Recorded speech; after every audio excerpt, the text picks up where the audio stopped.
The title of my message from God today is God is a rewarder. God is a rewarder. Niya po Diyos kakabsat, ket amuna iti mannupapak.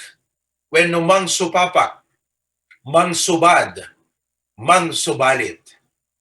A lot of times, when we do good to our fellow, it leaves an impact to them so that into no datayo mo tiag kasapulan, handan to nga ipaidam jeriknada nga tumulong in return kada tayo. It is a reciprocal thing and becomes a mutual thing, and that makes us a community. Ket nasaya at kakabsat no iti padatay nga tao, masupapakan na tayo tinaimbag. But in reality, han nga amin nga sitwasyon ket kasjay. Because at times, we may do good to person, they forget us, and when we seek their help, they may not be able to help us also. Ngamit iday tingagundaway kakabsat, i-point kayo kini Apo Diyos as our greatest rewarder. In fact, ni Apo Diyos mismo, kat isun ti reward iti panagbiag tayo. Ison iti gungguna tayo kakabsat, awanan iti dakdakkelpay. But even then, God is our reward, but God is also our rewarder. So iti dayti nga malem, inak ibinsa-binsa kada kayo manipod iti sa una, no anya dagiti kinuna iti Apo, nga inna supapakan, anya da dagiti subadan ni Apo Diyos. Siya sinno dagiti tattao kakabsat, nga subalitan iti Apo. Ket I hope nga kada ito'y kakabsat nga upat, ket ma-identify tayo iti biyag tayo, ket no dati kasapulan nga baliwan tayo, aramiden tayo, no da kasapulan nga itultuloy tayo, agpursigi tayo kakabsat. Ngat let me show to you, digiti upat nga tattao nga subadan, ken subalitan iti Apo. Amen? Are you ready? Thumbs up. Very good. Okay, thank you. Intayo kakabsat iti negatibo. Dito'y umuna nga dua ket negative. Dito'y tumot mo udi nga dua ket positive. So intay di negatibo. Number one, God is a rewarder, number one, to those that disobey and sin against Him. To those that disobey, ti Apo isuna iti mangsupapak, ken mangsubalit, kadagidjay nga aghan agtulnog ken agbasol ken kuanan. Digidjay nga hanag tungpal ken agbasol ken kuanan. Now, laglagipon tayo kakabsat nga dayti dua nga klase iti managbasol iti rabaw iti daga. Dua nga klase iti managbasol. Ti umuna ket digidjay kunana ti Bible nga sinners. Sino dagitoy sinners? Dagitoy dagiti na isina kini Apo Dios gapu ti basol. And before, for some time, kasjay mo ti kasasaad tayo idi. Naisina tayo ti Dios gapu ti basol. Ket madusa tayo iti impyerno gapu iti basol. So makita yung kakabsat. The penalty of sin is death.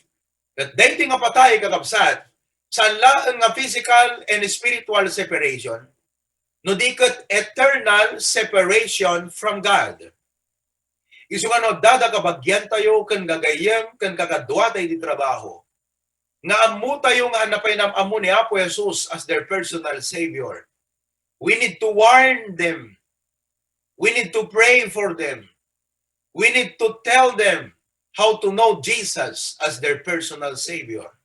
Because if they die having not known Jesus, they will die in their sins and will go to hell and suffer for all of eternity. On the other hand, ti may kadwa nga klase ti agbasbasol ket digitay saints. S-A-I-N-T, saint. Siya sino dagitoy kakabsat? Dagitoy dagiti na isalakanen. Awan sabali no nga datayo kakabsat. In the eyes of God, we are saints. Datayo dagiti sa santo iti Apo. Santo haan nga gaputahan tay nagbasol, santo haan nga canonized by the Catholic Church, ngem santo gaputan na ikawus kada tayo ni Apo Jesucristo iti kinalintid na. The righteousness of Jesus Christ. Iti inawat tayo ni Apo Jesus, iso nga importante nga inawat mo ni Apo Jesus as your Savior. Iso ano da kada tayo di agbuy-buy iti dahi nga gundaway, maapresyaryo ti kasto nga gimong, maapresyaryo iti kasto nga mensahe. Ngem nang runa kumanga inawat mo ni Apo Jesus as your personal Savior. Because that is the only way. He is the only way and that is the only key for us to have eternal life.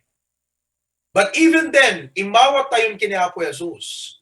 It does not mean nga tayon nagbasol. So, uray mawat tayo ti Apo, we still sin. But the blessing is, numatay tayo, we will not die in our sins anymore. Because we have accepted Jesus who died for our sins already. And when we die, we will go to heaven. Ngem tay laeng nga saint, no di ket datayo ket sons of God. Anak ni Apo Dios. Ket kas anak nakakabsat, permanente daytoy nga relasyon tayo kini Apo Dios. Ngem no agbasol tayo, no hantay nga agtulnog kadagiti pakaragsakan ken pagayatan iti Apo. Natural nga ti Dios agladingit kakabsat. Ket aramiden na iti rebbeng nang aramiden kas Ama nga mangilinteg di biag tayo tapnon ti kasta halaeng agbalintay nga naragsak ngem isu ti pakay aywan na. So, nakita tayo ti dua nga aspeto. God will judge the sinners in hell. Iti hampay nga na isalakan. Ngem datayo ngay mawat iti Apo, God will chasten us. Datayo ket palagipan, ilinteg, sapliten ni Apo Dios kakabsat. Tapnon na mailinteg di biag tayo, ket mayanurot kaday di plano na nga nasayaat para kada tayo ken para iti pakaidayawan na. So let me put it this way. The sinners or the unsaved will face condemnation. Condemnation ko natin man, urijak mangge, go. Okay. The sinners or the unsaved will face condemnation. Pakondenar di impyerno. But the saint or the Son of God will face chastening. Isu nga kakabsat, mabalin tayong aramiden ti kay kayat tayo, ngem adda kabatugan na digita nga aramiden tayo iti panagbiag. And on the other hand, mabalin nga kuna tayo, Pastor, apay nga dagiti tattao nga uray isu daket nakadakdakes, apay nga kasla isu damet iti nabendisyonan ti panagbiag. Pastor, apay nga doon iti tao nga nakadakdakas iti ugali na ngam apay nga kasla isudat na bendisyonan. Kakabsat, binendisyonan nga dati Apo idan, di ti sa ludsud ko kada kayo. No! Because uray ni Satanas ket kabailan na kakabsat nga bendisyonan dagiti managdakdakas nga tao. Tapno itultuloy dahil di kinaman nagdakdakas. But in the book of Psalms chapter 73, ang kun nga basahin nga ilawlawag ko kada kayo, kitan yun to kakabsat. Ni Asaph, nakita nakakabsat dagiti managdakdakas ta apay nga isu dagat nagdaras ti panagduras ta. Ket imbapal jerik na nakakabsat, isu ti kasla pakadepresan na. Ngem ti Apo linawlawagan na ti panunot ni Asaph, babaen ti papa ni Asaph, ijay templo. Tanapan na sinalodsud ka na po, Diyos, daytoy nga parikot na ta kunana Apo apay. Siyak kastoy, ket isuda kasjay.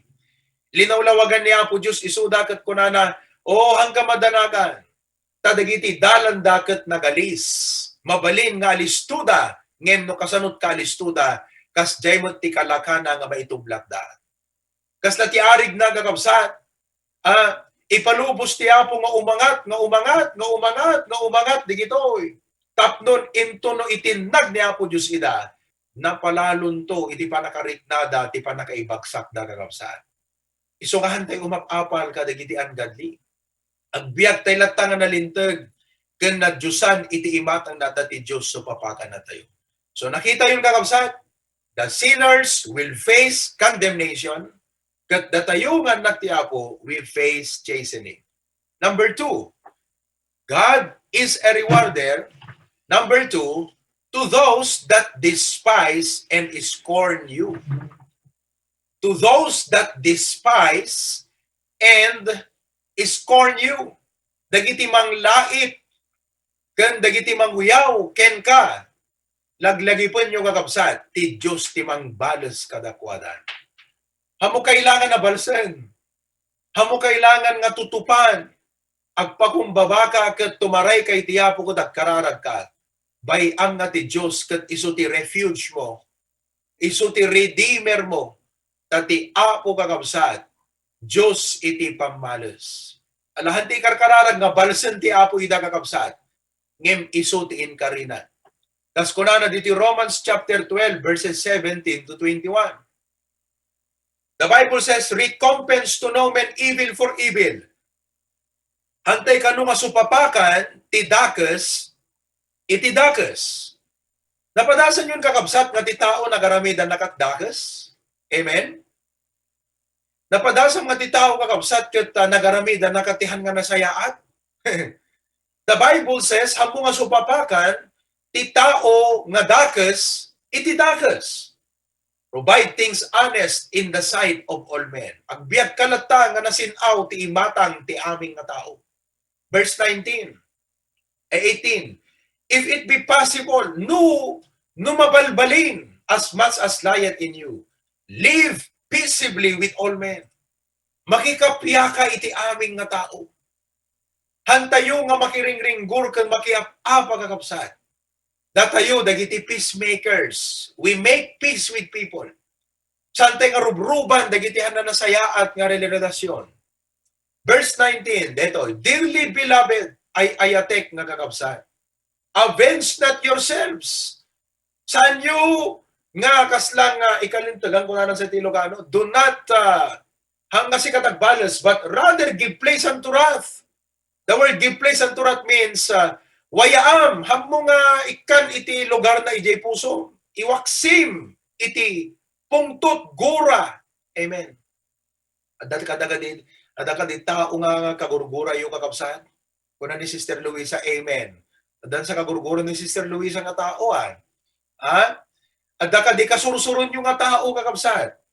Kuna na jay, for it is written, vengeance is mine, I will repay, saith the Lord.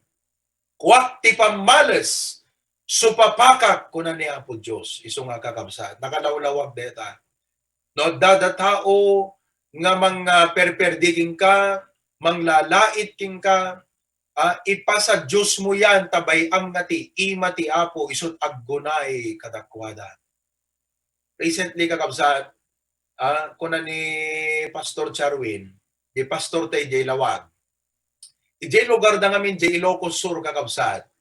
Ket medyo aggugulo dagiti kakabagyan, agkakaruba, agkakabagyan. Igit ti baybay ngamin, kasta no kanyo igit ti baybay. Agkakabagyan, agkakaruba, aggaapa. Ket itan kakabsat, deti family na lalaiten dagiti kabagyan da. Ninanang na kanayon da kakabsat nga titatang na mapanda dukduklusan, ibarbartekan da kakabsat tapno mapanda dukduklusan dagiti naganak na. Ket kung kunaking kuha na ala, ingkay makisarita ta kapitan tapno maipakat ti gusto nga panagkakapya. Pinadas da kakabsat. Adu nga karkari. Ngem talagang awan kakabsat ti kumarkaro ket kunakin ni Pastor Chao. Bayam nga ti ima ti Apo nagtrabaho, Pastor Chao, agkararag tayo. Amuyo kakabsat. DJ tao nga dumukduklos kadakwada na ospital. Ket ti sakit na kakabsat, sibir, mabilbilangan ti aldaw na. Istorya na kanya akon ket kunana Pastor. Usto jay kunam talagang adipon na kati Apo, uray pamilyam han na mabaling nga sagidon ti tao kasi ti Apot mang balis kadakwada kunana. Usto kakabsat. Ket kunaking kuana alagat hanyo nga pagaragsakan na kas deti napasabak ka DJ nga tao. Inkakit di pa bisita, inkay di ospital, tas sharean yut gospel, tapon sakbay nga matay, umawat ti Apo ket maisalakan kuma. Oh, di ka DJ tao ray dakas di naramid na, sinupapakan ti Apo, ngem datayo ti biyan tayo, nasaya at latat ipakita tayo. Iso ako na ije maudi nga bersikulo, kita man, verse 20. Therefore, if thine enemy hunger, wow, feed him. Iso nga dapat ti Kristiyano, Sister Luisa, nalaing agluto. At ano, dagabusor mo, pakanem. If he thirst, numawaw, give him drink. For in so doing, thou shalt heap coals of fire on his head. Mabaling nga ante maawatan, di kay papanan, di maudi, nga thou shalt heap coals of fire on his head. Ngam di kahit nga sawon day di kakapsat, pagbabainan ng tugong ka. Dakkel to nga pagbabainan di tao ging ka, tama amiris na, nga ti kinadakas na, laksid, ti dakas nga naramid na, sayaat, timpakitam ket tinulungan pa isuna. O, nagdakkel a puso kakapsat. Mabaling ako na tayo, Pastor, hangko kaya dayta. Among ti sumbat ko iti dayta, no hammo kaya ko na, my answer is, you are correct. Hammo kaya. Ngam no willing ka, tulungan na katiapo. Yes, hantay kaya kakabsat, tano na intakwan. Agat, ngipan ti ngipan. Amen. O, mata ti mata. No mata, tinikat mo kanyak, ikadat mo tamataan. No inikat mo tang ngipon ko, pusyak amin ang ngipon mo. O na tayo, Pastor, na naintakwan, hangko kaya. Yes, humanly hantay kaya. Ngam no willing tayo agtulnog kadayta nga imbilin ti Apo. Ti Diyos ti mangtulong kada tayo. Oo, kakabsat. Nakapimpintas ti biyag ti anak ti Apo, di kami. Ha? Kasla untouchable. O kaya't nga sa ti Apo, iso kakabsat, ti bilin tayo, mangbalas kada tayo, iso nga kakabsat. Ikatan yun, di kita gurgura yan na puso yo, amen? Ha? Ito yung kadeta aso yun, ben yun, di aso yun, ti gumurguran. Iso nagtaol-taol. Ikatan tayo, di kita surun tayo yan, tapang panunod tayo, ikumit tayo ti Apo. So, God is a rewarder. Oh, iso nga no, ada tao kakabsat nga tagtagibasin na ka, lalaitan na ka, dadadailan na ka, mabaling nga kadom di trabaho, kunam ti Apo, Lord, itam dahiting nga tao. I-mention mo tagan na, tinagan na Apo kat kastoy. Maimatangam no natar aramidan na Apo kanya, perperjen nag Apo ijay trabaho. Apo awang gaway ko, no siyak Apo, jak kayat but nga rod, tiya makabasol ti ibatan mo. Iso nga kunam ti sa umkwak ti pabalas, Apo. Ang ko ibaga nga balasan ng sikat makamuking kuanan. If you humble yourself to God, you will see that God is faithful to fulfill what He promised. God is a rewarder. May ikatlo kakabsat, number 3, tiday ito nga mali. Hintay mo the positive side. God is a rewarder to those that diligently seek Him. God is a rewarder to those that diligently seek Him. Deti seek kakabsat, kat panang biro, panang sukisok, panang mo, dayjay tikat nga sawon ti seek, dayjay tuntunan kakabsat. Diba? Di kita babasit mo, bingkat na intuod unay. Nung kuna naging kagat, apay nga brown ti kulay ti balay tayo, tatan. Una tahang nga blue. Apay hang nga blue. Una tahang nga brown. Apay nga hang nga brown. Ay apay nga brown. Una tang aging gana kabsat, hanakpatpatingga. Makulitan tayo, di ba kakabsat? Nung ni Apo Diyos, nutuntunan tayo kat kanayunan tayo nga ibaga Apo, ipagitam ti pagayatam. Apo, isuro na ti aramidat. Apo, lawlawag ti panunod ko. Apo, anak kayat mong ipakaawat kanyat. Saan nga makulitan iti Apo? No dikat ko na ti Bible, diligently, dahil ti kumati may isang ipasnag tayo kakabsat.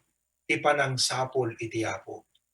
Well, amin kayo kabsat, agsapsapol iti pagbiag. Isong agbiag tayo. Ngem laglagi pun tayo nga ti paggapuan, pagtaudan ti amin ket ni Apo Diyos. Sa pulam ti pagtaudan, iti pagbiag mo, ket ti Apo ti makaam mo, iti panagsapol mo, iti pagbiag mo. Go to the source. Diligently seek the source. For He is the one in charge of your job, of your present, of your life, of your family, of your future. Ti Apo kakabsat, ti birogan tayo. Kung ano di Matthew 6:33, but seek ye first the kingdom of God and His righteousness, and all these things shall be added unto you. Maragsakan kami diti church tayo ti bakara kakabsat. Pictureon tayo tuman diti damdama tayo i-post ko ka kita group chat. Kat maragsakan kami diti bakara nga makaammo kada kayo nga sangapada. Nga kang kanayon kakabsat ken naanep nga umat atendar diti gimong tayo ti HBBC Hawaii. O di lang mo kakabsat. Maday tayo iti Apo. Ngem nang runa pay ken Apo Dios nga maragsakan. Amen. Amom na ipadamag ko no ka dito ikata agim amen dagiti kakabsat. Pero may kakabsat, kami ekspektaran nga kastoy ti kaanog tayo. Narigat kaya ti kastoy. Alam nyo ba yon? Agasam ta nakasukat ka na eh. Awam mo't papanam. Amen? Nakasukat ka, awam mo't papanam. Nagsukat ka yung talabalayot yan mo. Abay, gaputi Apo, kan gapu ka dahil ti mo. So, dakam dito kakabsat, naragsak nga makaamong at dakas di nga dedication nyo ti Apo. But you know what? Nang runa pa iti Apo nga maragsakan nga makakita deta puso yung kakabsat ket ti Diyos kuma ken sigurado nga ti Apo timang supapak daytoy kakabsat nga panagbirok yung kenkuanan. Daytoy nga panangi-prioritize tayo kenkuanan. Daytoy nga panangiyon una tayo kenkuanan kakabsat.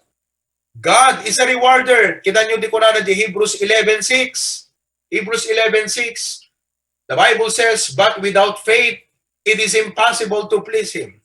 For he that cometh to God must believe that He is, and look at the last part, and He is a rewarder of them that diligently seek Him. Dagiti agpursigi, iti panang biro kenkuana, ti Apo timang reward kadakwada. What a blessing kakabsat. Isungahan nyo ipalubos, nga uray kasanot ka busy ken kabannog, praise God. Dito sa ani uray nagabot trabaho ket nakitune in masigod, praise God.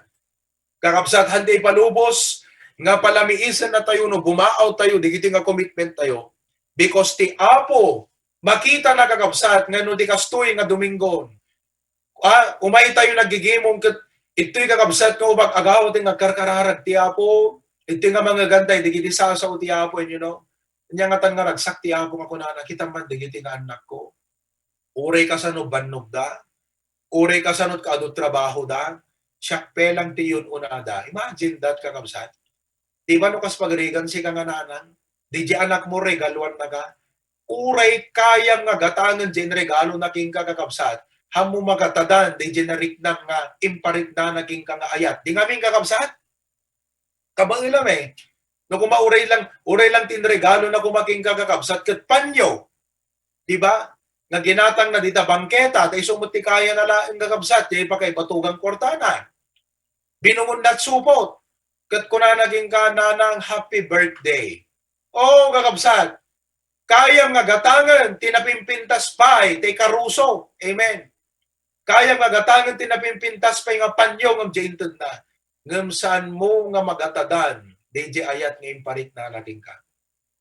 How much more ti imatang ti Apo kakabsat.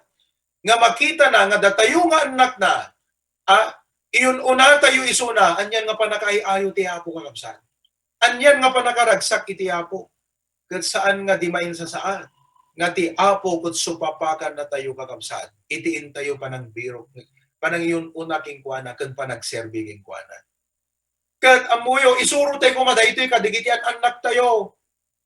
Irwam tayo kumadigiti anak tayo. Palagipan tayo nga kanayon, digiti anak tayo. Kati baga tayo kadakwada anak ko. Oh, dito dyan agad the brother dyan. Praise God. Ha? Makaawat, dito ubingan. Amen. Bagat ay ampay. Ibagate ko makadigiti ubing. Anak ko no aldaw ti Domingo. Awan sa baling nga papanam. No hanga di kapilya. Sa hanga di gimong ti dapat papanam. Hanga digiti friends mo ti yun unam. Sa hanga di gimik ti yun unam. Sa hanga ti trabaho ti kaimportansyan. Di pa nang birok tayo iti Apo. Seek ye first the kingdom of God. Isu nga kakabsat ko na di Psalm 78 ko na di verse number 7. Psalm 78, that they might set their hope in God. Istoryaan tayo kadigiti anak tayo kakabsat. Takuna na deta Psalm 78. Digiti anak kunana ipadamag yu dagiti na indaklan nga aramid ni Apo Dios istoryayo kadakwada dagiti wagas ti Apo kunana that digiti ubing that they might set their hope in God and not forget the works of God but keep His commandments. Sa apay ta digiti anak tayo kakabsat ubing dapelang bairwam dan iti panakigimong. Ragsagan nagtani Nathan kini AJ kakabsat ket uray hadda awatan digiti discuss ugat paket attend dalat taya. Idi kalman nakigtutak ta idi flash da screen ket ti amok no alienan kakabsat ni gayam Nathan. Nangisip mo ti rupa na jayan. Isumot ng tinagbalin na background. You know? Ket amuyo kakabsat Tita Grace, Tito Romy, digiti nga anak yo, deti tinagpintas nga pundasyon nga mairugrugi kadakwada. Train up a child in the way he should go, and when he is old, he will not depart from it. No kasano nga narik na tayo kakabsat ti kinaimbag ti Apo, gapot pinang biribirok tayo kinkwana. Tas tamot ti kayat tayo nga makita ka, digiti ang anak tayo, nga biruken gantumot iti Apo kakabsat. Na iso tinagtaudan iti amin nga pagsapsapulan iti panagbiag. So, God is a rewarder to those that diligently seek Him. Maudi kakabsat, last for this afternoon, God is a rewarder, number 4, to those that devotedly serve Him. To those that devotedly serve Him. Iapo supapaka na digijay nga naanep ken nabara iti panagserbida ken kuana. What a blessing. Amuyo da tayo nga anak ti Apo kakabsat. Inbilang na tayo ti Diyos kag adipon na. Sa natay lang inbilang anak na sa santo na. No di kat ti Diyos inbilang na tayo nga adipon na. Kaya't nangasawon kakabsat at dada digiti kayat ti Apo nga ipaaramid kada tayo. Ijay ti amun tayo. Ijay ti kararag tayo nga mamuan tayo kakabsat. Kat amuyo, number 1 kabsat nga makita dito Hebrews 6:10. Ipakita man di Hebrews chapter 6 verse 10. Hebrews chapter 6 verse number 10. Dayjay. Kunanan dyan kabsat. For God is not unrighteous to forget your work and labor of love. Di Apo kabsat. Haan nga dete corrupt, unrighteous. He's not like a corrupt politician to forget nga lipatan na dagiti amin nga trabaho ken aramid mo nga napnuan ti ayat. What a blessing kakabsat. Thank you dagiti itid yung parparabor kadakam diti Pilipinas. Idi Webes ket nagmerienda kam nga na oras kakabsat dito ni Tita Teresa ken Tito Moises. Thank you dito. So ulitin. What a blessing. Pastor John is very thankful digiti gifts nga inted the birthday na kakabsat. Ket naawat na digiti gifts nga inpapaayo kakabsat iti birthday na. You know, kada kami malipatan digijay. Marit nami tragsak nga glakam ngem nang runa ti Apo nga sikikita. Han nalipatan ket kunana kamadanagan anak ko kada nasayaat nga aramid mo syakti mang supapak amin digita ilislistak ko na ti Apo which ye have showed toward His name in that ye have ministered to the saints and do minister. What a blessing kakabsat ti Apo ti madaydayaw. Mark chapter 9 verse 41. For whosoever shall give you a cup of water to drink in my name, because ye belong to Christ, verily I say unto you, he shall not lose his reward. In another passage, impakita na jay, ngano dayjay kano adipon ti Apo, inikam ti danom kakabsat, awatem tumot iti reward ti maysa nga adipon iti Apo. Nagsayaaten kakabsat. So nga ti Biblia, imparangaran na impakita na, no anya ken siya sinuda, dagiti tao nga pagaramidan tayo iti naimbag. ket ti Apo si kikita nga mangsupapak kadagitoy. 1 Corinthians 15:58, the Bible says, "Therefore, my beloved brethren, nga rod, agtalinaed kayo kakabsat nga kasjay. Saan kayo nga pagaraw, ket kang kanayon nga abounding in the work of the Lord. Continue lo kakabsat to do the work of the Lord. Tangamin ammo tayo that your labor is not in vain in the Lord." In the Lord kuna natati Apo, He is our rewarder. Isu nga kakabsat, kasto iti dapat nga motibo no kasta nga garamit iti naimbag. Dua, kunam, Apo number 1, aramidot daytoy, gaputay ayaten ka. Number 2, aramidot Apo daytoy, kaputa nagsayaat nga panunutan, nga ti kada nasayaat nga aramidot itinagan mo, sika iti mangsupapak kanya. O kakabsat, what a blessing. Mabaling nga ti tao nakakaya nga supapakan, okay lang yan. Ngem ti Diyos, kabailan na ka, ket dakkel unay ti puso na, nga mangsupapak kada tayong anak na. Brethren, God is our rewarder. He is a rewarder to those that disobey and sin against Him. Sungan tayo nga arami ti may kanliwas keng kuana. He is a rewarder to those that despise and scorn you. No agdada dagiti mang lait, mang tagibasit, ken mang perperdiging ka. Kuna niya po Diyos, kwak ti pamalas. To those that diligently seek Him, yun unatay ti Apo. To those that devotedly serve Him. Oh, kakabsat, it's not in vain. Amen? Thumbs up. All of God's people say, Amen, kakabsat.